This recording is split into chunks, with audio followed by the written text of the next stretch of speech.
was gigantisch, zo dichtbij, dat was misschien 25, 30 meter van ons af. Dus ja, dat maak je nooit meer mee.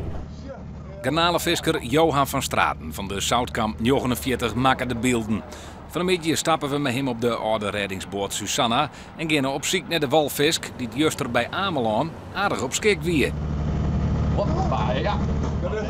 We lagen aan de laatste streek, zeg maar, en toen zouden we weg naar Winnenlauwersoog.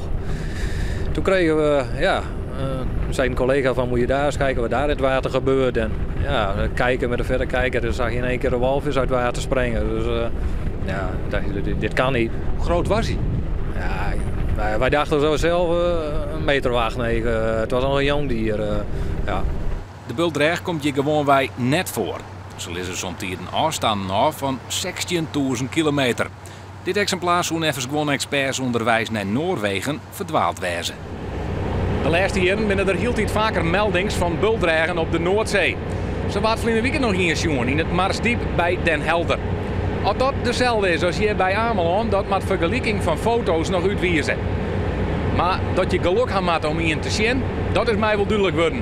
Want werd ik zocht, hij je er net. Nee, klopt. Er kwamen later nog 3 collega's achter ons aan en ook bij die plek. En ik heb ze opgeroepen van, nou ja, kijk even uit. En, maar ja, die hebben niks gezien, dus nee, helaas voor hen. Vandaag ook weer niet, hè? Nee, vandaag is ook weer niks te zien, dus jammer.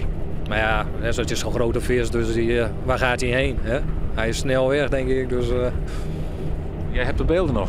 Ik heb de beelden nog, ja, gelukkig wel.